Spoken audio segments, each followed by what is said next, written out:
We are throwing down Cajun style at Lulu Middletown for their first annual crawfish boil, and you are invited. We're talking authentic crawfish boiled up with all the fixins, and the best part, you're eating for a cause.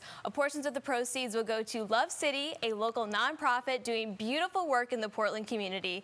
Joining us in the Charlie Wilson KitchenAid kitchen are Lulu and Middletown's owner, Jared Fox Matthews, of course, and you are bringing it with your shirt today. And of course, we have Love City, Sean and Inga Arvin. It is so great to have you in today. Thank you. Thank you so much. And you are bringing it with the crawfish. I mean, this is something that you probably has been in the works for a while. Your location out in Middletown's been open for over a year now? Yeah, so we actually opened, that's our third location. That's our newest one. We opened in October. So, yeah, we've done the crawfish boils at Lulu St. Matthews. Last year we did it in Nulu. And we're like, you know what, let's break this Middletown community in with a good old crawfish boil. We can't let this hot, humid weather go to waste, you know. Sure. So, So you got to bring even more heat to it, right? Yeah, so we're going to be boiling. It's going to be this Saturday, 12 to 5. You can make reservations if you want to sit inside. We are going to have a tent out there. Hot sauce brass band's going to be there. It's going to be, you're going to feel like you're in Louisiana. So, got the mud bugs there. Have some beer from some local beer, 1020 beer company is going to be there. Yeah, it's going to be a good time, and it's all support Love City, which is great. Love working with that nonprofit. So yeah. So for those who aren't familiar, what is Love City? I would just say that almost 10 years ago, me and my wife, just two ordinary people, dreamers maybe, thought that, man, we would just move from Crescent Hill down to the Portland neighborhood and just wanted to love on some neighbors and try to see how we could help, you know, not change, but help, make a difference. And we moved there, and next thing you know, we have a community center. Then that transformed into, we saw a huge need for education in our community. We did some assessments during COVID, during the bridge, the NTI era, and we found that we had 14-year-olds, not one, but a ton that couldn't read on a third grade level. Wow. And we were like, man, we got to do something about this in our community. So we started a school called Mighty Oak Academy. We're in our 4th year.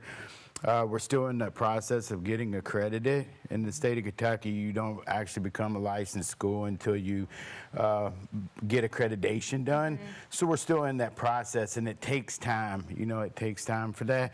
But right now, we're pre-K through 5, and we have a few open slots left. We stay pretty full, and it's actually tuition free. Wow. Yeah, private education. And we don't say that we're against any other kind of education system. What we say is, man, we just wanted a choice for kids in our community and families to be able to come there and be a part of it.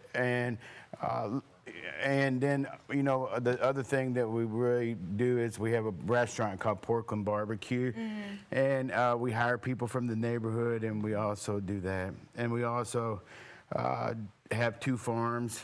I heard you earlier talking about you grew up in middle of nowhere, Illinois, in literally a middle of a cornfield. Like this was literally my neighbor, right?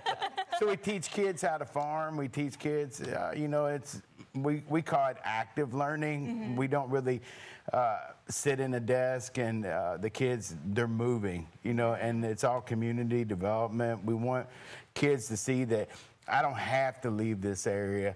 I can be here and be the change. And that's what we're trying to do. Well, and I think that's really important to kind of teach those skills that they could go out and find a job right away. They didn't have to go the traditional college route if they didn't want to. They can actually use those skills. So it seems like this has been a really eye-opening experience for It's people. been a jaunt for sure. It's been a 10-year journey. I mean, did you have like nonprofit work previously? Oh, no.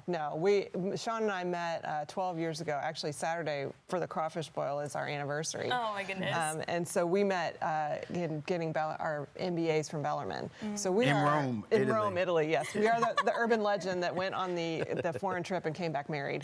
And so we're business people. That's our experience. And so we kind of approach the nonprofit world that way. And so a lot of what we do is to try and build businesses that also serve the mission and fund the nonprofit as well. So huge learning curve on the nonprofit piece and on the education piece, because start a business, I know how to do that, but the rest we had to learn. Well, it seems like it's been so successful, not just, just serving the community there, but, tapping into education, tapping into, career fields too.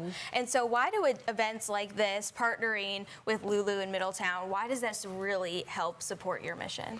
Well, the great thing is me and Jared have been friends for about almost the whole time that Love City's been alive. We met each other, and we used to have a lot of parties in the parks and the front porch, and he would bring a lot of pizzas. So it's a mutual thing that we call neighbors loving neighbors is our slogan. And we say that because we want Jared to be successful in what he does, and then yet in turn it makes us successful in what we do. So it's a beautiful partnership when we can create awareness for both. And Jared is on our board. He's one of our board members, and shows up every time. And I think that the neighbors afar is what we call them, because there's neighbors near who live near us in Portland, but then there's neighbors afar that's in Middletown. We want them to know that, man, there's just some great things going on, and don't sometimes listen to all the bad news that's out there, that all these things are going on terrible on this side of town, because it really is not. And really, truthfully, if we really break it down to if Louisville's ever going to be successful, then we all got to figure out how to love one another. And we all got to figure out how to bridge this gap over the 9th Street and stop saying my neighbors over there are terrible and we're great over here. And I don't think there's anybody great, really. No. There's nobody great. We're all trying to, be successful in our own way too. So I think tapping into those different neighborhoods, having just a natural partnership is really what's going to elevate this for sure. And we have a lot of friends and people that live in the Middletown area, and we want the convenience and being able to come and hang out with us and say hi to us and see what's going on and catch up right there in the Middletown area, so that they don't have to drive all the way down. Everybody acts like a 15-minute drive in Louisville. It's like so far. I know, literally growing up in the middle of nowhere, Illinois, the nearest place of civilization was an hour. And I'm 20 minutes, just hop on the expressway and you're there. In Louisville, man, in 15 minutes, I grew up here my whole life. So, in 15 minutes, you could be anywhere. I don't know why people go, oh, man, that's a long way over there. That's not even a gallon of gas to drive over there. Well, this event is happening this weekend. And again, I think I saw 1,000 pounds of food 1,000 pounds of crawfish. It's actually being caught today. It will fly out. It'll be on a plane tomorrow night, get there Saturday morning. Wow. Live crawfish from Louisiana. Got a pretty good connection there. So, we're excited. It's this Saturday, 12 to 5.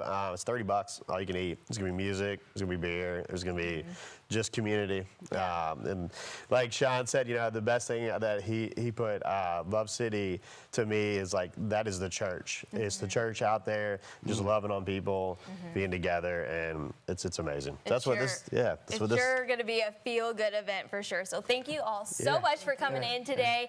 And so you gotta make sure you see that, man. That corn's hiding. Look at that thing. Man, I don't think it gets much fresher than that. It's seriously a mini lobster right there. And there's going to be 1,000 pounds of it. Yeah, 1,000. So go ahead and get your tickets. Again, this is happening this weekend. So to learn more, just go to lulumiddletown.org.